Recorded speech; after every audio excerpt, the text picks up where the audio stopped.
Salam sejahtera saya ucapkan kepada para penonton. Kami kumpulan 4 dari kelas etika sesi 16 akan mengatakan tentang artikel kita yang bertajuk Perlembagaan Persekutuan sebagai asas pembentukan Tamadun Malaysia.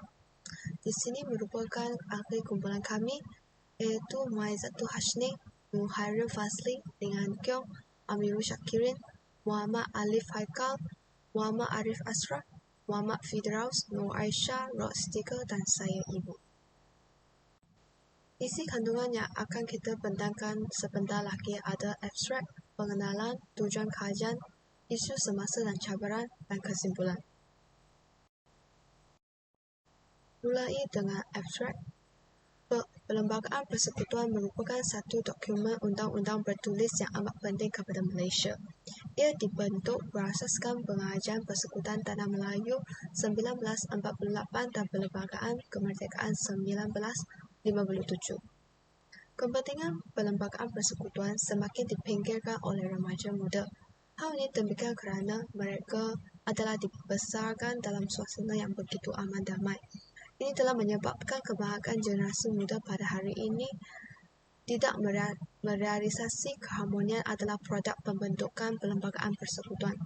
Jadi, tujuan kajian pada artikel ini adalah untuk mengenal pastikan punca yang menjadikan perlembagaan sebagai asas dalam pembentukan tamadun. Itu saja daripada saya. Sekarang saya akan melepaskan slide yang seterusnya kepada ahli kumpulan yang seterusnya. Terima kasih. Pembentangan mengenai pengenalan iaitu Perlembagaan Persekutuan. Perlembagaan Persekutuan adalah merupakan undang-undang tertinggi yang menjadi sumber dan punca kepada semua undang-undang. Perlembagaan Persekutuan memberi jaminan terhadap hak asasi dan kebebasan rakyat dan keadilan sosial untuk semua kaum di negara ini.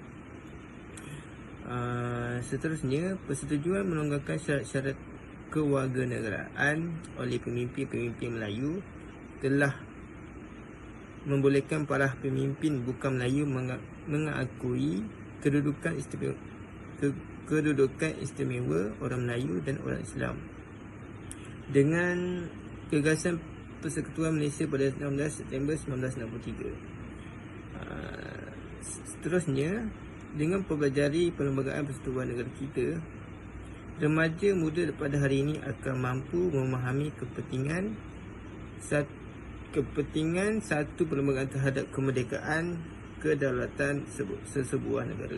Okey, saya akan menerangkan tentang bahagian pengenalan iaitu bahagian kajian. Okey, kajian ini dilakukan bagi bertujuan mengkaji perlembagaan boleh dijadikan asas dalam pembentukan tamadun yang hebat dalam sebuah negara.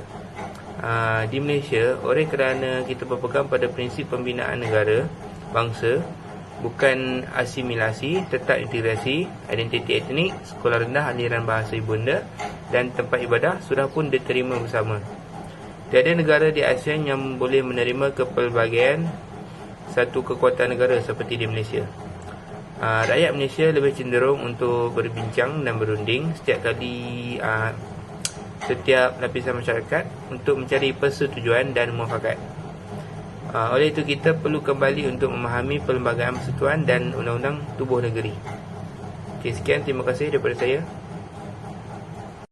Kajian ini penting dilakukan kerana perlembagaan merupakan undang-undang tertinggi yang menyentuh prinsip kedaulatan serta sistem politik dan perundangan yang diiktiraf dalam kerangka undang-undang sesebuah kerajaan. Ia penting untuk membentuk peradaban yang akan dijalani oleh rakyat. Selepas kajian ini dilakukan, kita dapat memahami dengan lebih mendalam apakah asas dalam pembentukan tamadun di Malaysia. Dan serta jika kajian ini tidak dilakukan, rakyat tidak akan memahami secara mendalam mengapa perlembagaan itu diciptakan dan mengapa amat penting kepada sebuah negara. Saya akan menerangkan tentang tujuan kajian. Tujuan kajian kami adalah mengapa perlembagaan boleh dijadikan asas dalam membentuk tamadun yang hebat dalam sesebuah negara. Berikut ada huraiannya. Perlembagaan atau konstitusi sesebuah organisasi atau negara menjelaskan bentuk struktur atau tata kegiatan, sifat dan peraturannya yang utama. Ia digubah dalam bentuk sifat undang-undang penting yang biasanya dikeluarkan oleh seorang penguasa, baik seorang raja maharaja atau sultan, lalu digunakan secara meluas dalam pengubalan undang-undang berkanun. Undang-undang jenis ini ada kalanya digubah mengikut kerelevanan dengan ketua agama. Perlembagaan juga memainkan peranan penting dalam membentuk perpaduan di dalam sesebuah tamadun agar tidak berlakunya ketidakadilan terhadap kaum sehingga menyebabkan berlakunya rusuhan kaum dan akhirnya menyebabkan perpecahan kaum. Seterusnya saya berikan kepada pembentang seterusnya. Berikut merupakan organisasi-organisasi yang kebiasaannya menggunakan serta menerapkan konsep ini termasuklah kerajaan dan badan-badan kerajaan, persatuan-persatuan sukarelawan, persatuan sekerja, parti-parti politik, syarikat kecil dan besar. Untuk isu semasa dan cabaran, faktor utama kelemahan jati diri masyarakat Melayu adalah kurang memahami susun alur bangsa dan budaya Melayu dalam gagasan sejarah yang panjang dan berkesinambungan. Kekurangan ini dapat dikenal pasti melalui kurangnya penguasaan maklumat sejarah yang menjadi warisan bangsa Melayu dalam pelbagai jenis aspek. Yang kedua, penggubalan Persekutuan Malaysia adalah panduan asas kepada pelaksanaan sistem politik di Malaysia. Contohnya, perlembagaan ini merupakan lanjutan daripada Perlembagaan Persekutuan Tanah Melayu yang diisytiharkan pada tahun 1948. Kontrak sosial menjadi salah satu isu utama yang diberi perhatian dalam penggubalan perlembagaan negara. Malaysia Plurality meletakkan penggubalan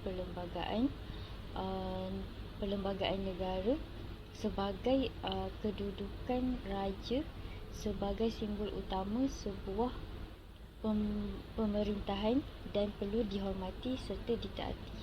Bagi masyarakat pluralistik pula, kontrak sosial berlaku dalam konteks ke arah mencapai kemerdekaan negara sebagaimana yang dinyatakan oleh pemerintah kolonial ke atas masyarakat tanah Melayu yang terdiri daripada pelbagai kaum.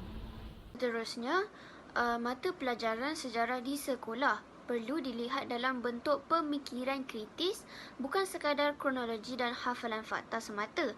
Walaupun fakta adalah satu keperluan dalam pembelajaran dan pendidikan.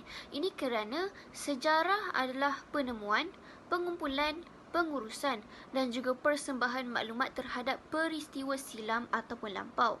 Ia juga bermaksud tempoh masa yang lalu selepas catatan penulisan telah dicipta. Bagi memastikan masa hadapan masyarakat dan negara berada pada tahap yang terbaik, generasi muda yang bakal mengambil tempat pemimpin hari ini seharusnya mempelajari sejarah kerana kepentingannya yang sangat-sangat bermanfaat.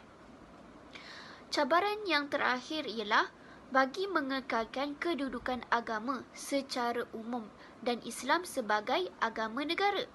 Ini kerana kita sudah sedia maklum, Malaysia mempunyai kepelbagaian rakyatnya dari sudut agama, bangsa, bahasa dan juga budaya.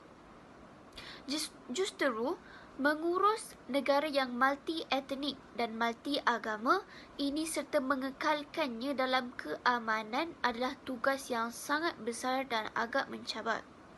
Setiap kumpulan mempunyai kehendak dan tuntutan tersendiri yang sudah tentu. Jika setiap kumpulan bebas menuntut setiap kemahuan, maka pertembungan sesama kumpulan bertentangan sukar dielakkan. Seperti yang kita semua ketahui, rakyat yang tinggal di negara kita terdiri daripada pelbagai kaum, bangsa dan agama. Setiap dari kita yang berbilang kaum ini mempunyai perbezaan dari generasi sebelumnya dalam semua aspek seperti kepercayaan, kebudayaan dan pantang larang. Seterusnya adalah rakyat Malaysia mempunyai hak dan kebebasan warga negara yang terjamin. Dengan adanya Perlembagaan Malaysia, warga negara Malaysia yang mempunyai bangsa Melayu, Cina dan India mempunyai hak masing-masing untuk mendapatkan perlindungan yang setara dari pihak berkuasa seperti polis, tentera dan seterusnya dapat menjamin keselamatan diri dan negara dari resis yang mengancam keselamatan negara. Seterusnya adalah memastikan pentadbiran dan pemerintahan yang adil dan telus dapat dilaksanakan. Ini kerana pembentukan Malaysia melalui Kabinet adalah berdasarkan demokrasi berparlimen. Ini dapat dilakukan melalui proses pemilihan yang memberi hak kepada rakyat untuk memilih wakil mereka. Seterusnya, parti politik ini juga mempunyai majoriti di parlimen yang akan membentuk kerajaan persekutuan dan melaksanakan tugasnya dalam eksekutif negara, sebagai eksekutif negara. Dan akhir sekali adalah dapat menjamin pertumbuhan dan perkembangan ekonomi negara, di mana ini penting kerana dapat menjamin pertumbuhan dan perkembangan negara sekaligus dapat memberi manfaat kepada masyarakat berdasarkan persetujuan yang telah termaktub dalam Perlembagaan Malaysia. Seperti setiap warga negara yang berbilang kaum akan mendapat peruntukan sama rata yang adil dari segi hak mereka sebagai warga negara dalam aspek peluang pendidikan, bantuan kerajaan maupun pekerjaan. Terima kasih kepada para penonton yang telah menonton video ini sehingga ke akhirnya. Saya mewakili daripada kumpulan ini ingin mengucapkan ribuan terima kasih kepada anda semua kerana telah menonton video kami. Sehingga kita berjumpa lagi.